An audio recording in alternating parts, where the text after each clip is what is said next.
So, welcome to another episode, part, whatever you want to call it, in this Zzounds is Paid Off What's Next series.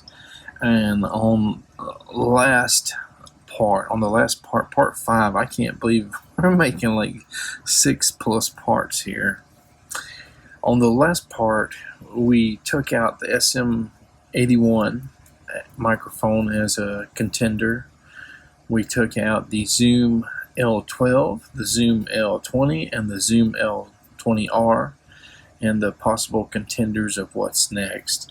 So now we're left with the CV12 tube microphone from Avantone, and not the BLA modded version.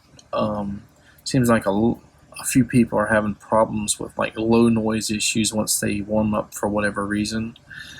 So, and here's the thing, every time, and I've said this in other parts, every time I've heard a recording of this, it sounds pretty good on acoustics and seems to be good for vocals, and people do it for drums, probably pianos, and all kinds of stuff. So this might be a little bit more versatile than the SM81 by Shure, which, you know, is really popular among acoustic guitars, pianos, and overheads on mics. But you know, I've heard a few vocal attempts on it, and there's a lot of poppy noises. You know, it just can't handle those noises because I guess it just wasn't meant to record vocals, although it's kind of like a shotgun mic or whatever, or maybe in a distance it might pick up pretty decent as long as you're not getting that wind and those pop sounds from your mouth recording them. I don't know what the frequency range and stuff is.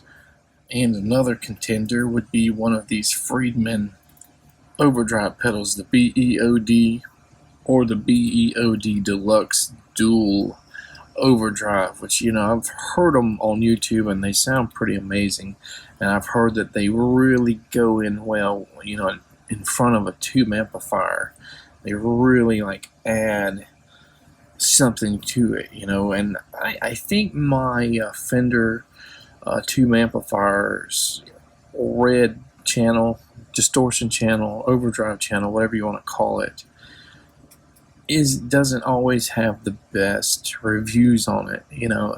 So people will put something like this guy or the EVH Eddie Van Halen one on it and make it sound kind of like a completely different amplifier. And I think the last contender is the Focusrite Scarlet 18i20 Gen 4 USB audio interface, which has both ADAT in or light pipe in and ADAT output.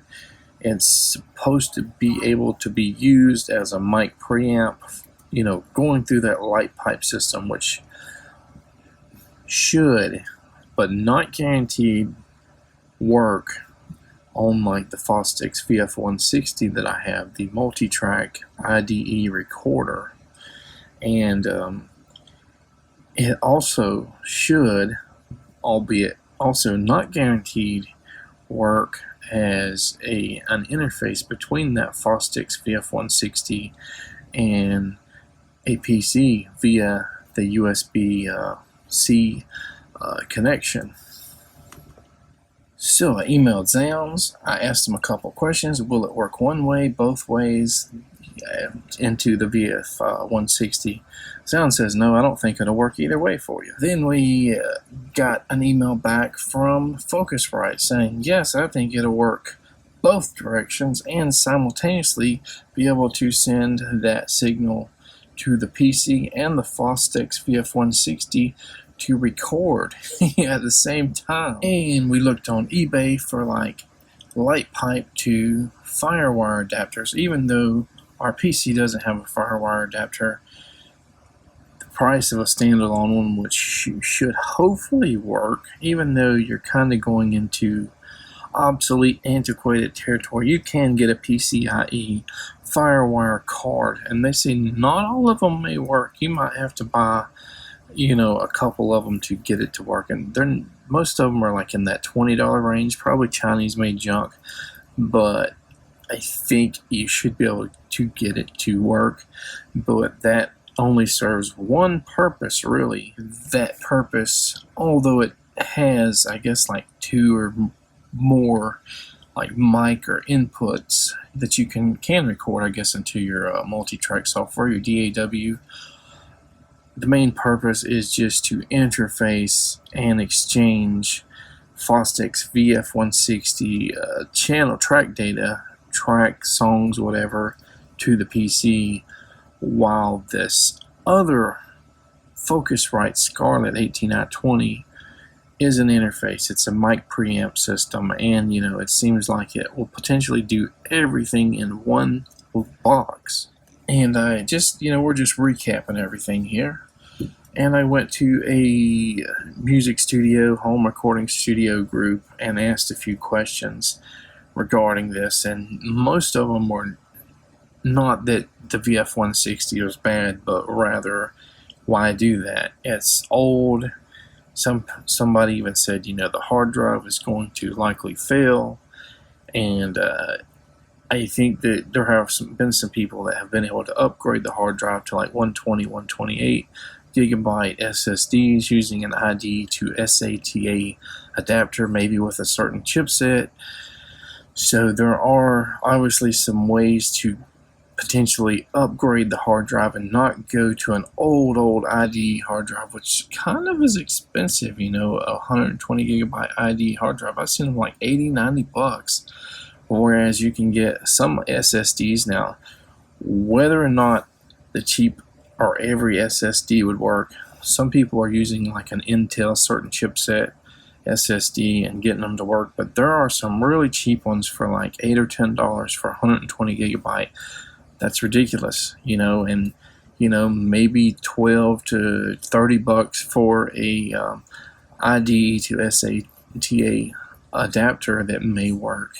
But after I let it soak in for a while that the hard drive, which has several of my songs on it, my music, may be pretty much ready for failure just because of age and, over time, heat, that has entered that hard drive and all that stuff, that we may just be looking at a hard drive that is fixing to fail. And I have no multi-track data from any of these. I have mix downs that I've messed with that I'm not super happy with, and I talked about that in previous videos, where it sounds good when I'm playing it, with the little faders and all before I mix it to a stereo track, and then I mix it to a stereo track and something just doesn't sound right. Some kind of volume issues with certain instruments. It just doesn't seem like it sounds like when you're playing it with all those layers or tracks live versus mixed down to a stereo wave file. I've sort of tried, and it may not come out through it in these videos, I've sort of tried to gravitate toward the CV12 tube microphone because I want to get my acoustics right, my acoustic recording right mainly, without learning so much of the EQing and everything. And I have mics that will probably do a decent job if I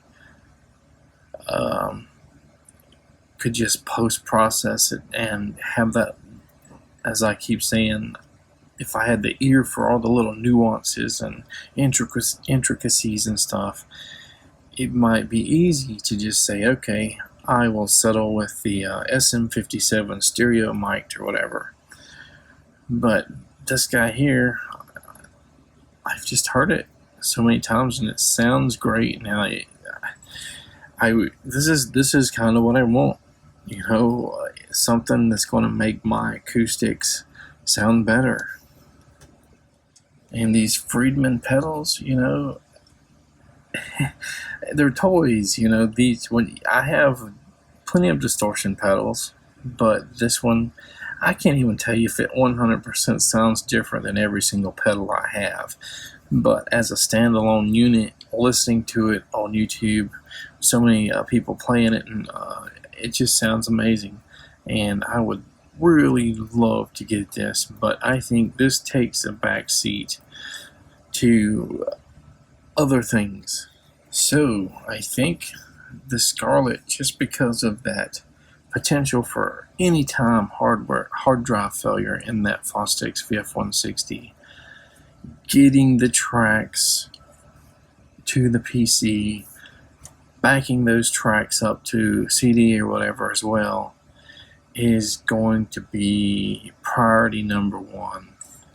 And my last question was to Zzounds. I presented them with what Focusrite said about this system, that they believe it'll work in both ways, although no guarantees. And I said, can I still return it? They said, you can return pretty much any item except a few things that they exclude, with no questions asked. Now, since it would most likely be a working system and not a defective unit, if it does not work with the Fostex VF160, I'm going to obviously have to pay return shipping to ship it back if it does not work for me. But if this does the job that I want it to do, it's going to be a really welcome addition to my little home studio. And even if that Fostex VF160 goes out, after I get these recordings backed up, in the near future, I won't have to return this. This is a modern day piece of equipment for computer recording. Is the biggest reason to have this. And with that ADAT input, I can put another 8-channel preamp that has an ADAT out into this system and make a 16 tracker.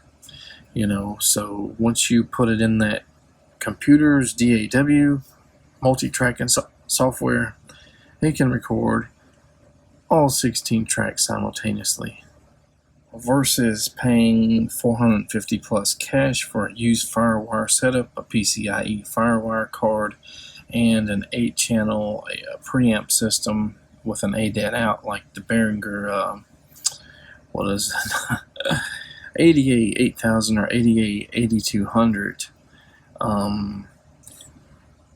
This is something I can pay payments with, so I don't have to put $450 to $650 or whatever out of pocket to do this. It is the next day, and last night I read this, that Focusrite is not developing anything for Windows 7 and 8. So they are only supporting Windows 10 and Windows 11 now, plus I think some Mac and iOS and I guess Linux machines, operating systems. This morning I downloaded the driver because I read somewhere that sometimes it may work depending on how many updates and stuff you have, and I'm on a Windows 7 machine, and here is the error that pops up. This program does not support this version of Windows computer your computer is running.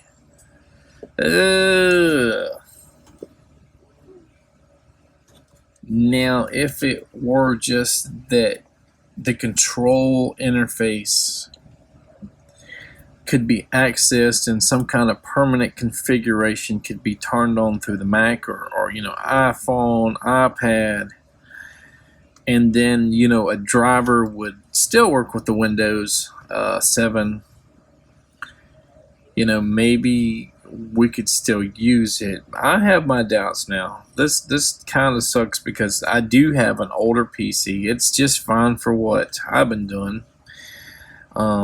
It's powerful enough for what I've been doing, I guess, until now.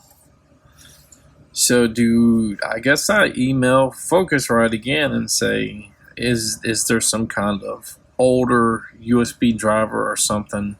Ask questions, but another monkey wrench has been thrown into this decision process. I was ready to last night or this morning, until I read that, to go ahead and potentially purchase this 18i20. So I just sent another email to Focusrite support, and it's probably going to take a few days for them to get back to me based on how long it took last time. But I'm pretty sure I know the answer, that there's no, some people have gotten Windows 7 to work, various configurations with the system. Some people got it to work and it not work right. And then some people were totally SOL, it didn't work for them. So that's kind of sad. But, that basically takes us potentially back to either backing up onto the CD burner or going with a FireWire interface. Yeah, I just really thought we were just so close. But if it doesn't work, I'm glad I did not have to purchase it and then find out, because there was no guarantee in the best of circumstances, and it would have been return shipping anyway. But if this puts another brick on the fire, then I guess it's good that I haven't placed an order. Not yet, at least. Oh my gosh, there's so many monkey wrenches, so many thoughts, ideas, and I took the SM81 off of the table. Was it last video? I took the Zoom, live track, mixer recorders off the table, and what we had basically was like, because that Focusrite Scarlet 18i20 didn't work, and I did not think it was going to work after trying the drivers and stuff on the 4th gen. Focusrite emailed me back this morning, and they said the 4th gen does not support Windows 7. It was 10 and 11 only. I've read a lot of people have had some problems with Windows 11. They said their previous generation, the 3rd gen or whatever, used to support Windows 7, but now it doesn't. So you may or may not be able to find a used one and get it to work.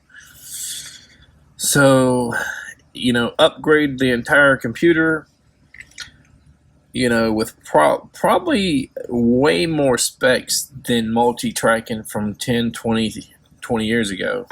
Because I did use Cakewalk, I think, in Windows XP for a while, but I guess just every time a new operating system comes along, every time hardware that is connected to software gets higher requirements, CPU, RAM, maybe even hard drive speed. And the more tracks you're transferring, playing, recording at once, obviously is going to require a certain amount of hard drive speed, probably some CPU usage. But also, when you're using plugins, that takes up resources as well. Then came along this stupid deal of the day, yesterday, from Musician's Friend, for the Warm Audio WA47T tube condenser mic for $599, which is 45% off, or $500 off its, I guess, MSRP. And I tried to get Zzounds to price match it, and they only went to, I think, $739. So, and I only have like 4 more days left to either accept or decline the deal. But that's kind of a little, even just then, I could technically afford it, but that puts my spending budget, every month pretty off. Light bills just went up. I got some other fees, driver's license fees I got to get. And we have, living to do. We go out to eat, not expensive places. We'll you know, when we're so busy, we'll go to Little Caesars, you know, Marco's Pizza or something like that, because of all the doctor's appointments and everything, and that takes cash out of our pocket. And then we got gasoline, gas costs. You know, one day it's $2.69 per gallon for unleaded gasoline. The next day it's $3.15 per gallon. So I have 4 days left to determine whether or not I want to pay more than Musician's Friend had for the Warm Audio WA-47T tube condenser microphone, which wasn't on the table at all just a few days ago until it just popped up, just like that Focusrite Scarlet that wasn't even, you know, in the mix, in anything, until it just popped up one day and it was on sale. So I started checking YouTube audio clips and reviews and stuff like that. You know, for the most part, it seems like the Warm Audio microphones are pretty well regarded. There is some questionable stuff that I've read about some of the parts in the microphone being cheap Chinese made components, and there was a question of how long will it hold up. It's heavy, or it's good build quality, but how long will it hold up? And it might be just a concern that's not anything, you know, because I don't know. I've never messed with Warm Audio stuff. I know that Shure stuff is pretty rugged, but you know, that's a top name, just like Neumann and stuff like that. And how much are you paying for a name versus, you know, quality? Maybe you are paying for quality. You know, I have 3 Shure SM57 mics. I got, I think, 2 harmonica mics that I didn't intentionally buy. They just yard sale or auction or something that I got. You know, and do I have any more Shure mics? Probably not, but I got some that are almost clones, AKGs and stuff, that are very similarly built. So you got the normal SM57 here, and you get the Shure branded mic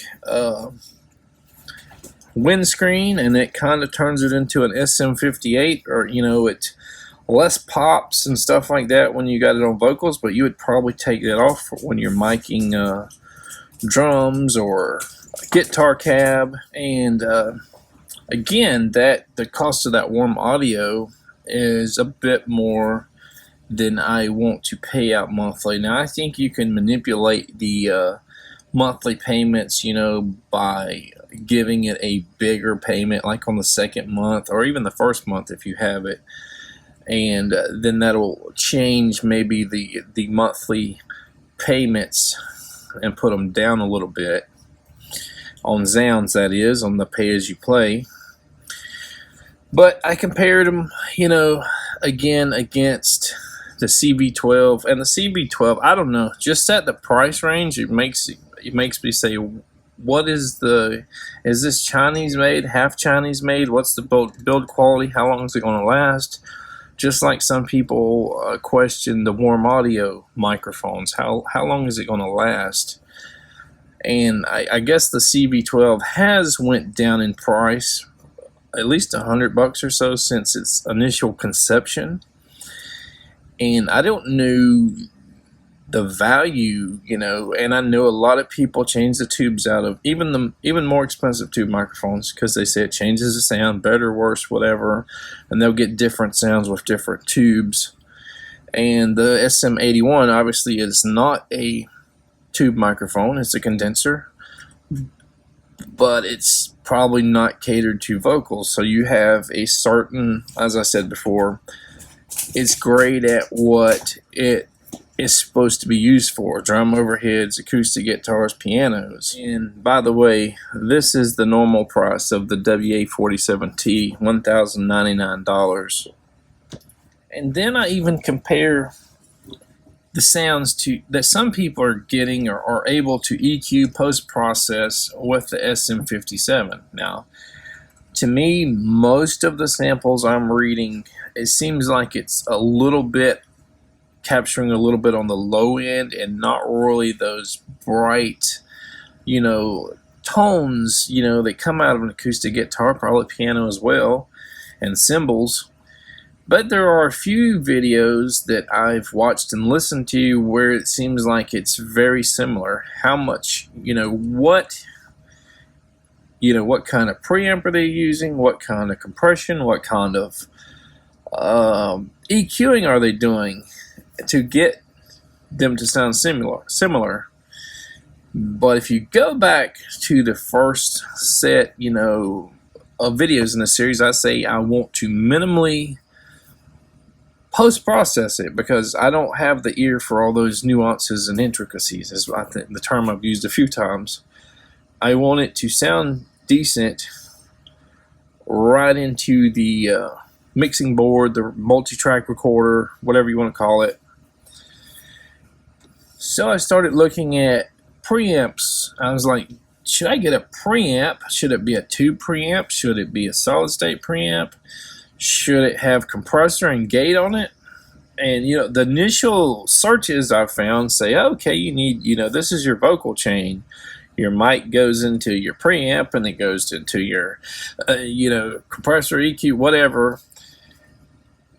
But it seems like the high dollar studios, $1 million studios, probably use something like that because they have total control of the room, the acoustics, and probably much more expensive equipment to shape the sound. But if you dig deeper into it, people say, just mic preamp and, get the acoustics right, get into the right room, adjust the room acoustics, by putting things that either bounce sound or dampen sound off the walls, and just get it right and do the compression if you want compression at all, in post-processing.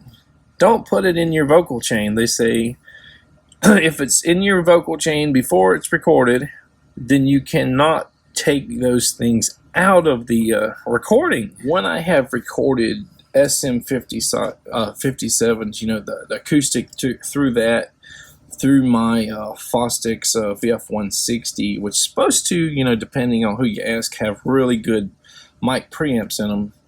It's very low. I'm not happy with the sound. And I compare it to like something, my tube microphone. It's very higher, probably better sound than the SM57. Again, this is raw. I'm not, without being post-processed. Or, when I record into, was it the Ceremonic interface for the iPhones, of course, I don't have anything to tell me what level, and you can put your headphones on and kind of hear, the microphone noise or whatever when you're doing your acoustic or talking into your mic. There's not much to tell you what's going on, how to adjust the gain, this and that. So when we're doing our video podcast, we pretty much have the volume all the way up. I took the windscreen off of Natalie's microphone to clean the windscreen the other day, and her voice was just so overpowering to me, and then I put it back on.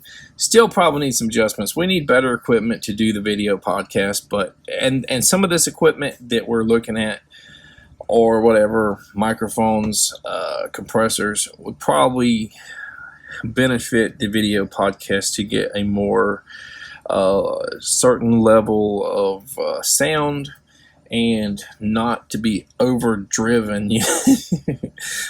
So I made up my mind that compressor, maybe noise gate, isn't the best thing in that signal chain for the little home studio that has no acoustic treatment.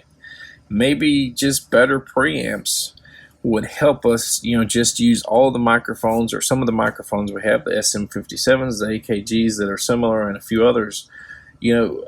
What is it going to sound like, when we get better equipment to process and record? I know based on listening to these other videos that the SM57 is a capable mic. So do I need to go spend, $700 or $1,000 on a microphone, I guess you have to balance, you know, your finances with technical engineering, you know, to get the sound you want with what you have versus going out and spending a bunch of money. So I'll talk about the CB12 again. You know, it seems to be more versatile than like the SM81 because you can use it for vocals and a variety of other things, where the SM81 has a terrible pop, you know, noises that, you know, when you your P's, probably has some problems with S's too, so you could probably have to use a pop filter, you might have to use a de-esser, and it still may not be perfect for that kind of thing, whereas the CB12, despite its kind of lower mid-price range, seems to do it all. And then I guess I have to get out of the mindset that the Shure SM81 requires two stereo mic. You know, of course it takes two to stereo mic, but I've come to the realization after looking at other videos that just use the single SM81 that it sounds perfectly fine, you know, from what I can hear, as a single microphone. And I thought, well, I could always use an SM57 to get the lower end if this doesn't capture that lower end. But I've, you know, using an SM81 and an SM51 at the same time, you know, put the SM51 like a little closer to the sound hole maybe, and the SM81 at the 12th or 15th fret.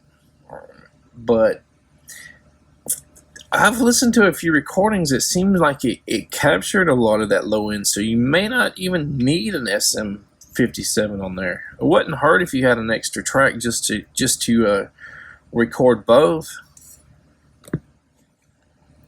Now, if I ever do drum, you know, overheads, you also don't have to have stereo mics to do it. It's probably better to, but you know, a lot of these mics, the large condenser mics and these small condenser mics, pencil mics, shotgun mics, whatever you want to call them, seem to capture, you know, a lot of the drum sounds, probably piano as well.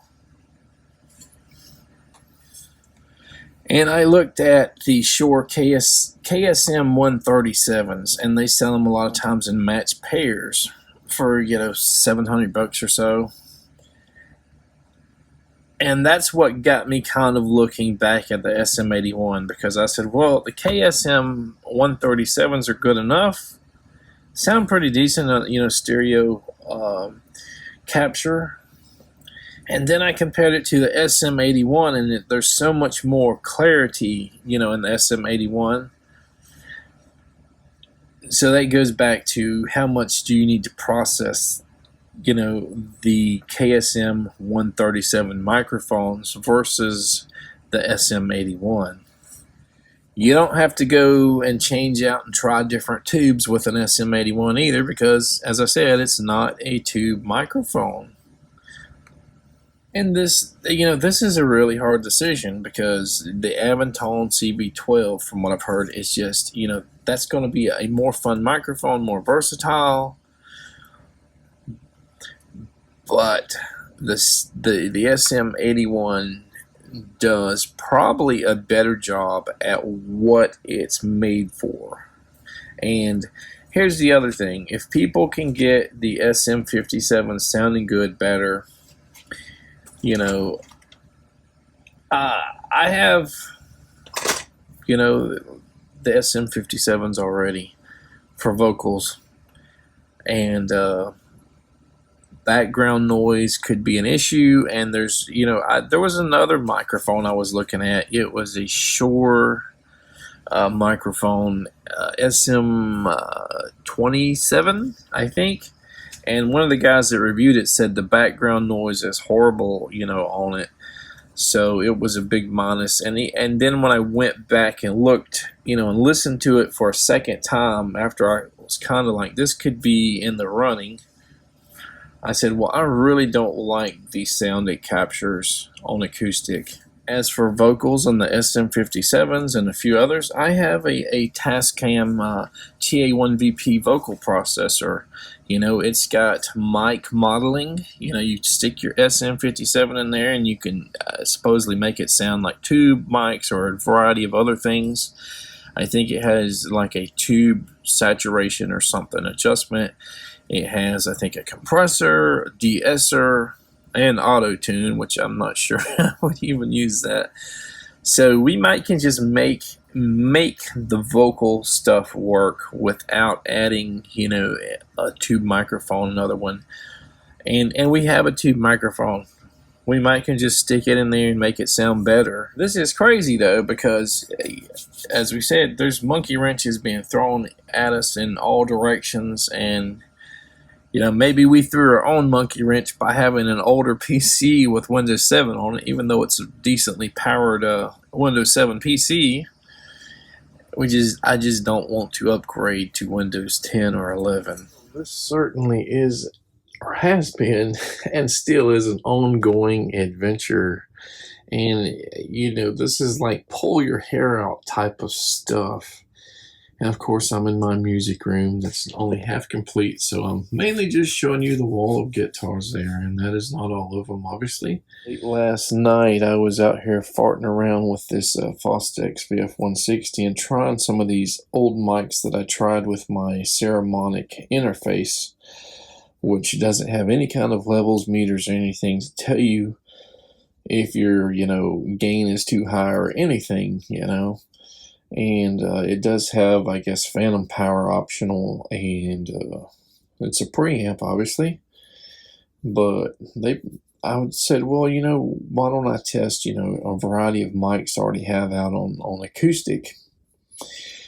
A lot of the mics that, like these little condenser mics, like this Tech Electric condenser, whatever this is, cardioid, this doesn't seem like it's usable for much anything, and this is possibly an Audix clone or something like that. Same with this one. This one is the UEM81, which I guess is also an Audix clone, probably licensed because it looks exactly alike. There was the 81C and like the 81S or something, which is a super long shotgun mic.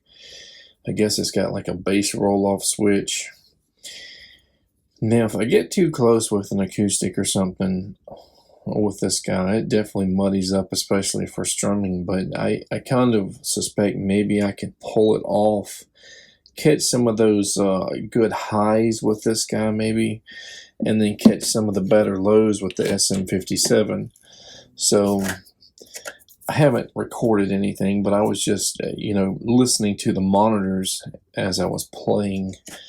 But that is one option, because this does sound better recording it through a real multi-track recorder versus putting it on that Ceramonic interface.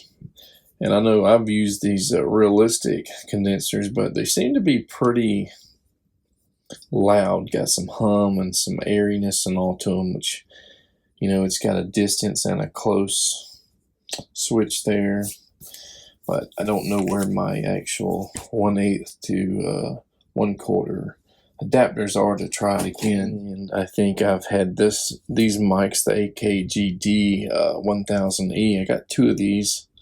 So these are supposed to be pretty decent for recording guitar cabs. So they're kind of like a clone of an SM57, but they are a little bit different. Has like a bass and like I guess on the middle section would be flat. And then there's the trebly switch. Made in Austria. Obviously, we got the V69, and this is the MXL Megami edition. And this is one reason I'm talking about this. You know, it may be a good option to do acoustic recording with maybe this and an SM57, or that little UEM81 and an SM57, versus, you know, just using a single mic to try to get some of the upper and lower frequencies a little bit better. Now, when I did a few tests with this in the past, including on that Fostex VF160, I just kind of didn't know what to do with it, and I haven't upgraded it. I haven't put a new tube or anything in it, and they say that can make it a good upgrade. Putting a what is it, 12X? I don't know what it is. There are a couple different tubes that you can put in here. There's a GE, and then there's like two others that people recommend. The GE, sometimes people say it sounds basically the same. There's another cheaper tube that's about 29 bucks. I guess they still sell on Guitar Center and stuff. That's supposed to improve the sound. I thought, should I just not get anything here?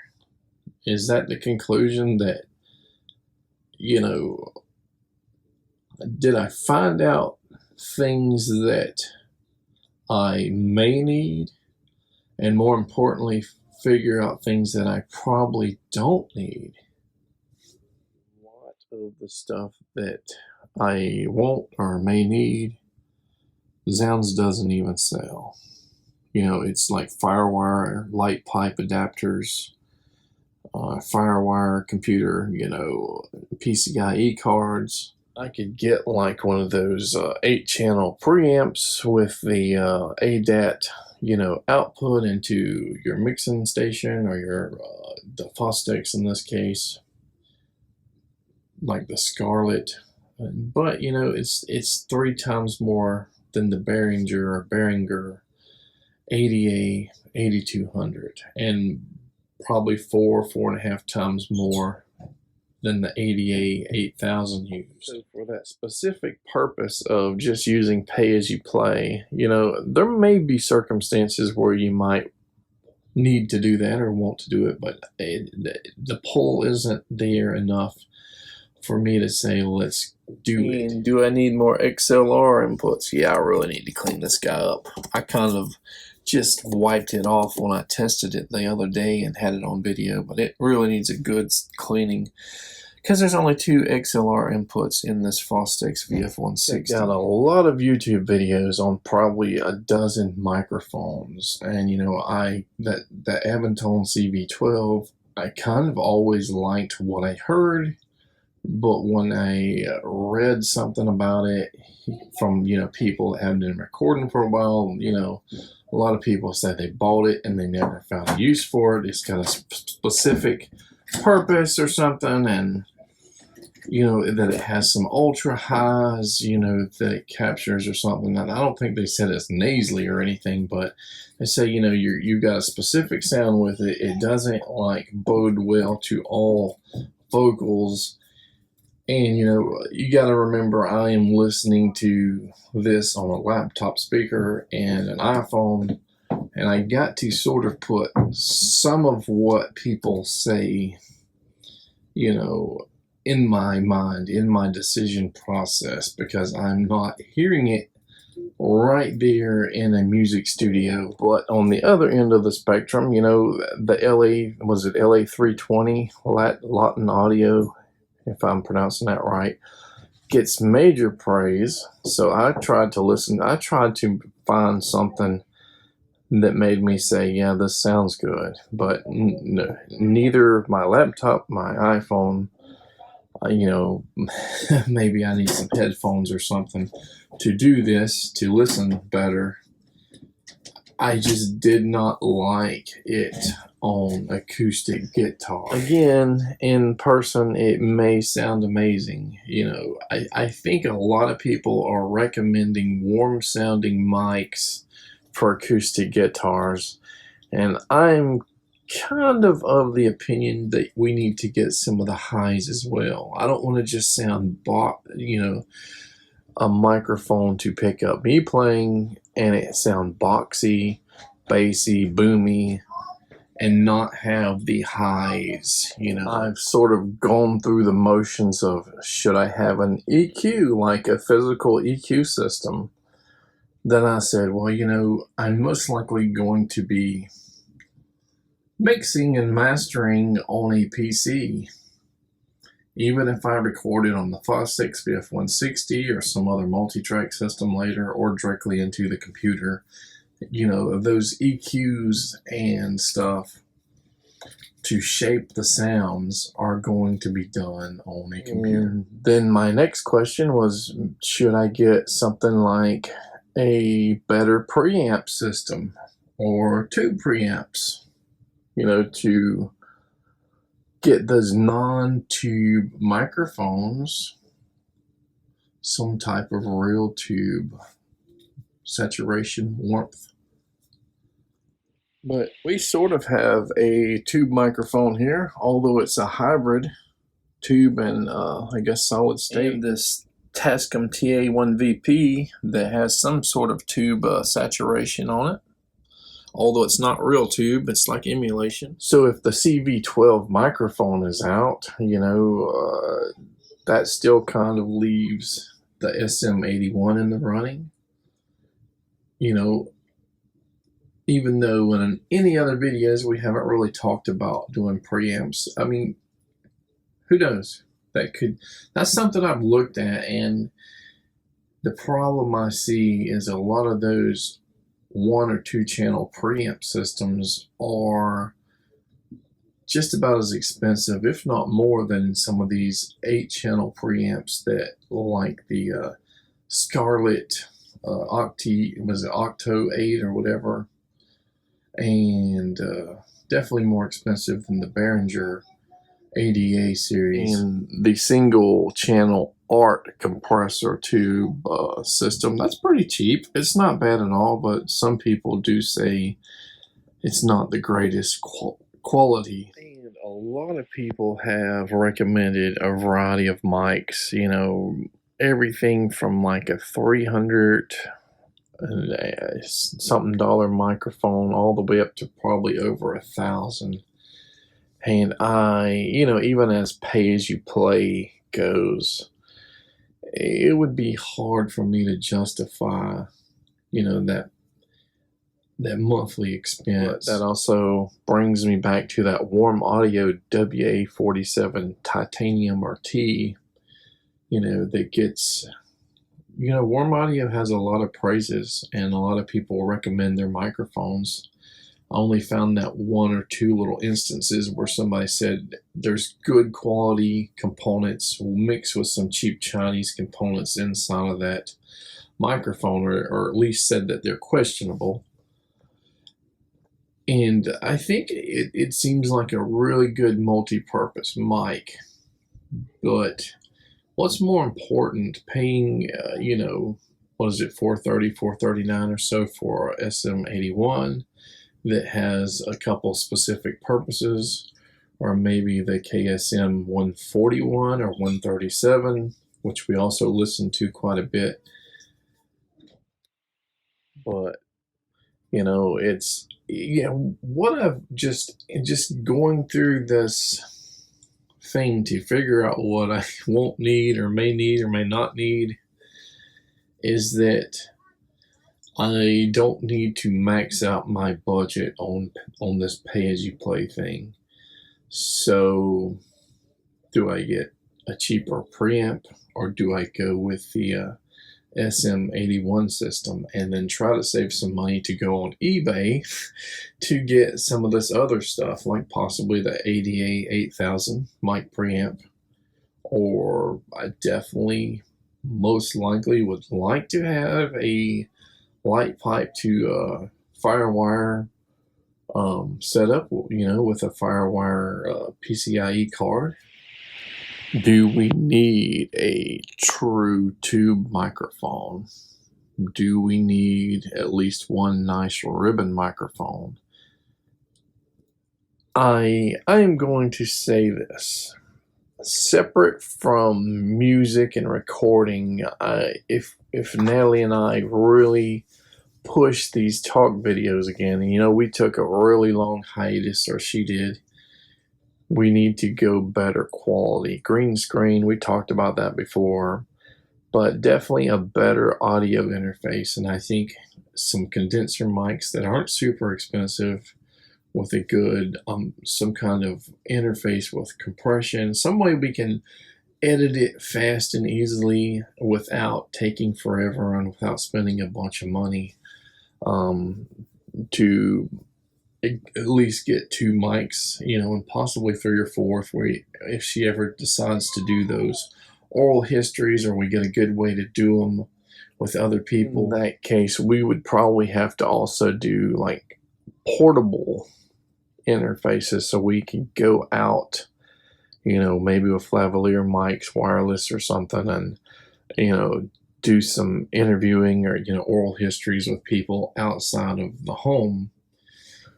But again, I'm not going to use this series of videos to go purchase some microphones or interfaces or anything like that for that purpose. I'm just randomly talking about. We have these 2 mics here, including 3 SM57s and 2 AKG 1000 DE whatever microphones for like recording guitar cabs, and the SM57 with the windscreen to do vocals, even though we would like to get something better. Have the Line 6 HX Stomp XL system, multi-effects processor that can just record directly to a computer without even having to mic everything up. I think my bass multi-effects processor also has a SPDIF out as well, plus the Tascam TA1VP has SPDIF out, so digital outputs for recording. Anyway, our focus on a lot of things, as we said, is going to be probably in the used market. And there is another thing. You can probably go and pay cash at probably about 50% of the new price by going to eBay for a lot of microphones. But the catch is, a big majority of those microphones are fakes. They rip off the Shure names, and probably other AKG and everything. Any expensive mic, they're going to have a box that looks alike. They're going to have a manual, instructions, inserts, stickers. Everything is going to look very similar, if not alike, until you potentially take that mic apart and maybe look at the color of the wires. They're putting the capsules, soldering onto the capsules, and maybe looking at some sort of internal serial number. And of course, the quality of a Chinese mic isn't going to match the quality of these more expensive microphones. So you never really know what you're buying.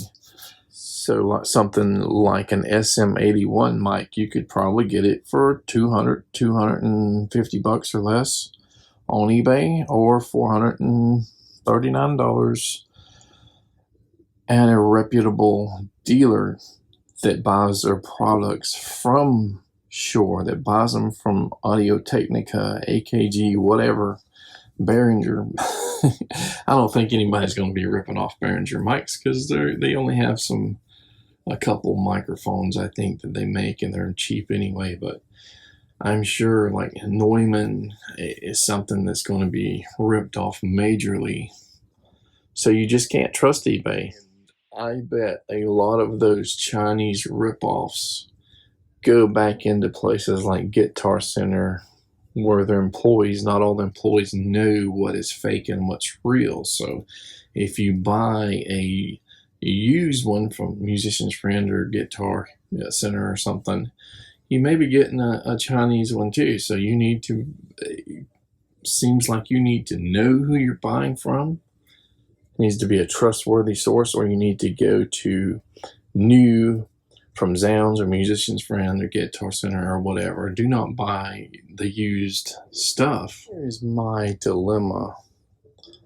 If I pass up on that Warm Audio WA47T, will I regret it, despite it being a higher cost? Will I not be able to get maybe an interface system or preamps or whatever in a timely manner? And maybe we don't even need to get them in a timely manner if I can get the CD burner working and transfer the individual tracks to maybe a CD rewritable. Maybe I need to go buy some CD rewritable discs so that if I mess up something over and over again, I can keep rewriting and trying to make sure I can transfer from that Fostex multi-track recorder to something I can put into a PC. What I think I'm going to do right now is to grab a set of headphones, and these are decent, vintage headphones I have. I have 2 or 3 pairs that sound really good, have, the bass and everything. You don't need a subwoofer with these guys when they're on your ears. So, and try to see if I hear any little or big differences to maybe make a final decision here. I would hate to just not get anything, after all this build up and talk. We went through this, like the Black Sabbath sounds, videos we did a while back, and that getting that ultimate shredder, which was that Schecter right there. We always got something. We always came through. I would hate to not go, come through for you guys, since some people have been watching these videos. Hopefully it's the same people that are like, yeah, video 1, 2, 3, 4. All right, let's get to it. Are you on pins and needles? Are you anxious? Probably not a lot of people, but maybe there are a couple that are saying, what is he going to get? It's my Ceremonic interface to use as the headphone system for my iPhone. And yes, way clearer, way better, gives you a better idea of the lows and stuff that the WA-47 picks up. Surprisingly, I kind of like the WA-47 Junior even better, but there is like a certain amount of boxiness or low end. It's warm, but it, going back to that WA-47, it's doesn't pick up the highs quite as much as I want to.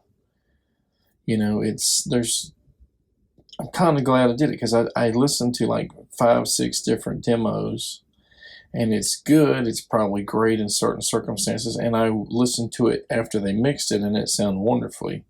You could probably EQ that out, but let me listen to some other stuff, and maybe I'll give you guys my just got done listening to the LA320 Lawton Audio mic, and definitely kind of feels like it's condensed, between, I don't know, something is kind of boxy, but in a different way, where the WA-47T is a little more open, but like I said, not quite as much highs that I would like.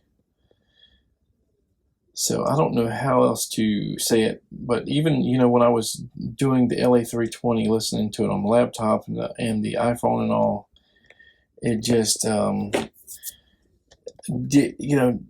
everybody raved about it, but I didn't like what I heard, and I still don't, even with the microphone. The headphones. So I listened to the CV12, I've listened to, I guess, a lot of comparisons have the Rode NT5 with the SM81. Listen to KSM 137. It's kind of probably a hard choice between like the 137 or the KSM 141 versus like the SM81. I hear that you can do a little bit more vocal stuff with the 141, probably the 137 too, although I haven't really checked that out. But acoustically, it has a pretty natural sound, I guess. And what, the 141 is just a little bit more expensive than the SM81. I gotta try not to make myself become mesmerized by the CV12, because I really am digging the sounds, even on the headphones. Just knowing that a lot of people aren't happy, aren't satisfied with it. They mod it, or they just don't know what to do with it, and it doesn't get used in the studio. I just have to take that out of the mix. Or the WA-47, doing bass guitar amps, and it sounded really good versus like the iPhone speaker, which doesn't pick up a lot of that bass. But on the headphones, it definitely picked it up a little bit better. And of course, guitar cabs, but we have things that do guitar cabs here. And you don't probably need a $500 or $1,000 mic for that. So again, am I going to regret it if I pass up the WA-47T? Or do I have a little bit more spending money or saving money by going with the SM81? What sort of captivates me about the SM81 is that, we have these like shotgun style, pencil, whatever you call them, condenser mics and stuff. We got like 5 or 6 of them, different brands, a few that are just alike. I think I got 3 of these realistics. Is how much it's able to take bass and all from the acoustic. You get some low end on it. You get some of that natural acoustic body sounds from it.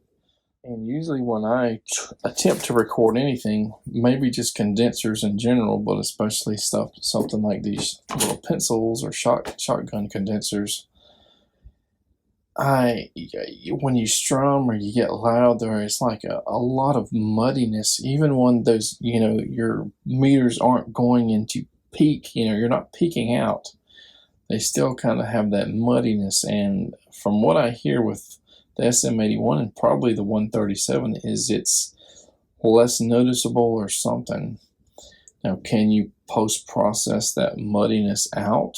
I don't know. But then again, I don't have the 137, the 141, or the SM81 to what test. I am pretty much 100% sure about is that warm audio will do better for probably vocals, for, bass guitar cabs, and probably a variety of other things. Again, we've said this over and over again. SM81 has specific tasks that it's probably going to excel in many cases versus a lot of other condensers more expensive.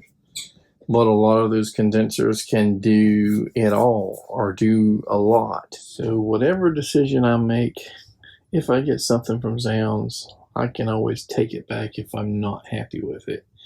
And I may make some A/B comparisons either on or off video or just talk about it. And I may decide, hey, it's not worth it, or hey, this is much better than what we have, or how we can get what we have to sound right. So what are we ultimately going to pick? Well, let's make a decision here. We're going to pick, ultimately, I think I've made a decision, and is a great microphone going to enhance my vocals in any big sort of fashion? I'm not a professional singer, and I have to think, is something like the SM81 going to make my musical instruments, or at least some of them, sound better, more usable, more professional? I think so. And there's always a possibility I can back up these multi-track things, and when I'm old or dead and gone or whatever, somebody can come in, take the vocal channel out, my kids, somebody, and insert their own vocals and, sing my songs with me playing guitar, loops, maybe some real drums, maybe E-drums, bass, and I think that could be planting a seed for, who breaks out at almost 50 years old? You don't. You got to be young, and in today's age, everybody has YouTube, and everybody is something. They're professional or semi-professional something, whether or not they make money or go on to tour and do all that stuff. Everything is at everyone's fingertips for the most part.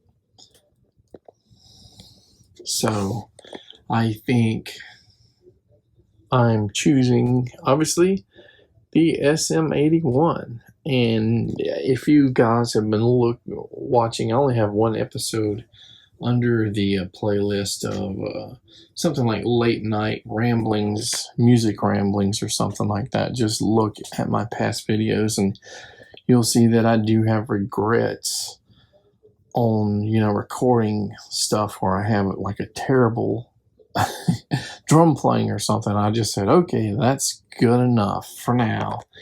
But looking back, listening to it, I'm like, I should have just, got that 5, 10, 15% correct in the past, and I would be way more prouder because I'm not a drummer, and there are little things that where I could have redid the vocals on whole songs because I messed up 3 seconds of it and I punched in a replacement vocal and it did not ever match up 100% with the existing vocals, and then the hard drive crashed and I couldn't gain access to the multi-track files even though I had some mixed down stuff that and sometimes I would mix down 7, 8, 10 times to try to get it right, because it sounded different coming out of the multi-track recorder versus that stereo mix that it made. I may regret, doing it, but if I do, I'll just send the SM81 back. I probably won't have a chance to get, this WA-47T at the same price because I sort of price matched the sale and they did not match the sale, or I would have went, and just it would already be done, but they went at like $140 higher, but I couldn't afford to pay the sale price, all in cash. So that's why I do like try to price match a lot of at Zzounds, and they don't always do it if it's too low. Well, I'm kind of excited and disappointed in how this series of videos has gone. This is the first time I sort of went on a journey to find something, probably using Zzounds, because we picked out those, guitars and different stuff like that. We picked out the shredder, we picked out the Sabbath-esque guitar, and we followed through to the end. We got something pretty good, great, whatever. And this is, let's just say we were heading toward most likely the Shure SM81 condenser microphone. Then we found something on eBay, and I did not think I was going to get it. Unfortunately, they had a reserve on the item, and I bid, I said, well, if somebody bids against me, I'm going to kind of try to figure out what I think somebody would bid, which is like $125 or so. So I bid $126. Unfortunately, no one else bid, but the reserve must have been $125 because that's what I got this item for. So the item I bid on was a Black Lion modded Mark of the Unicorn 896 Firewire interface unit. So I guess they upgraded the op amps on the input and the output for the microphones and signals to increase and give you a better signal or whatever. So I figured there's, either this technology is so old that nobody wants it, or with the mods, a lot of people, they have like, Windows XP, Windows 7, 8 PCs, and they still have some old Firewire or ADAT equipment, might still use these guys. And I looked at many similar, interfaces. A lot of them only have the 1/4 input, or they may have 2 XLR inputs and, 6 1/4 inputs, but this has both, 8 in, 8 out XLRs, and plus, these XLRs are also 1/4 inputs. Plus, you got FireWire, dual FireWire, you got in and out on the ADAT. And of course, I had to have a PCI Express 1X FireWire card, for the computer I have now. I might have another computer somewhere that has a PCI slot or something. And they say the Texas Instrument chipsets are like the most compatible. So this has the TSB43AB23, it looks like, controller. So I think that the PCI Express card will be here probably tomorrow, but it may be another 5 or 7 days before this interface gets here. And I'm not going to, put it on a video, on this video. I might make a video later once we try everything out. I was definitely hoping to get this interface unit at a much lower cost, but that reserve is what killed it. It wasn't like people were bidding. I think there were 2 or 3 bids on it, or it says 3 bids, so I must be one of them.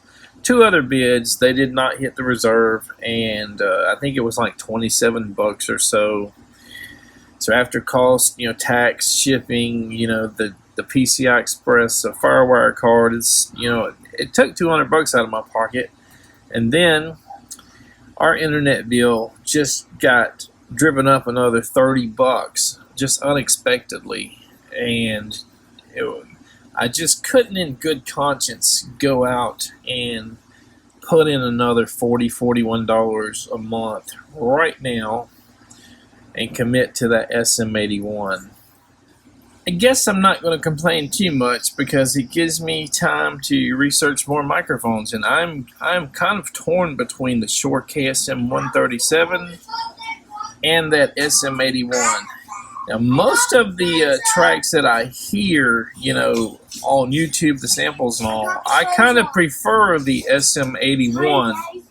But even though we're pretty much at the end of this series of videos here until maybe next month or so, this is okay. We're going to check back, maybe in late August, early September, and check our finances again, look and see if we can put this on our monthly budget.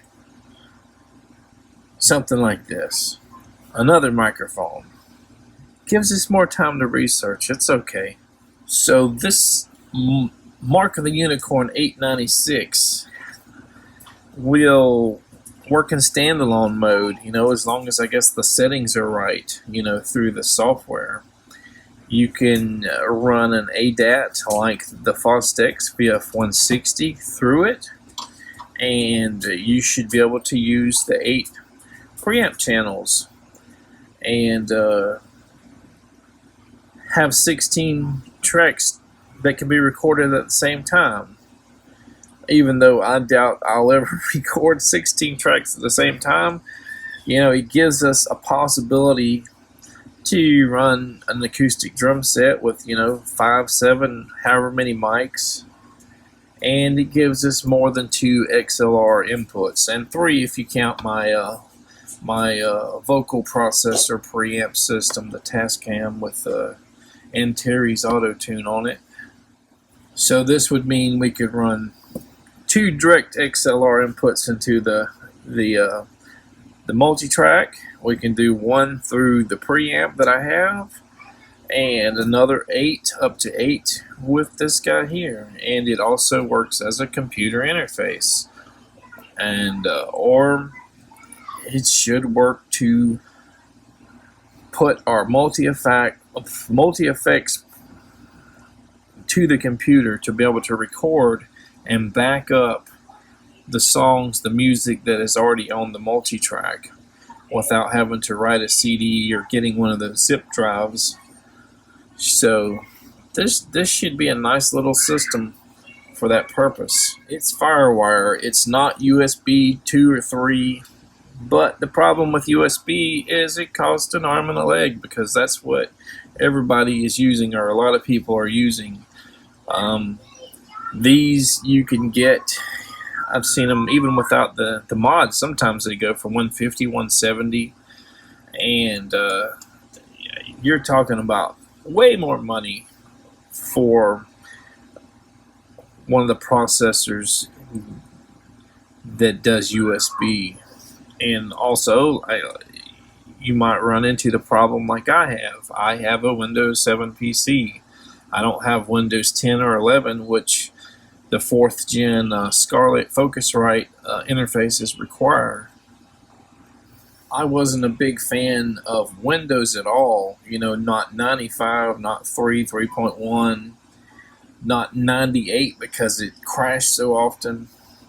Until, and definitely not ME, not Millennium, until Windows 2000 and Windows XP, which were so much more stable, and I kind of felt forced to upgrade from XP. I loved it. I don't, you know, in my opinion, if you have a computer that runs XP, Windows 7, and 2000, and you want to keep working with it, you know, why is there a lack of support? You know, it doesn't make sense to me. And I've probably talked about this in other videos that not music related, because I had so many problems with Windows 3 and Windows 98 and ME. I chose to use MS-DOS way after it was considered, you know, unsupported and obsolete, and then I sort of moved to Linux for, you know, probably a year or two, where I just ran nothing but Linux. And I had, I think, Mandrake, Red Hat, several different Linux versions that I've tried. I think that's it. This video is long enough. I hope you guys aren't disappointed that, you know, I'm not buying something from Zzounds on payments again, you know, just because I paid off three items recently. But just check back in a couple months. We'll see. We might have one or two other things that we're in debt on again. Take care, guys.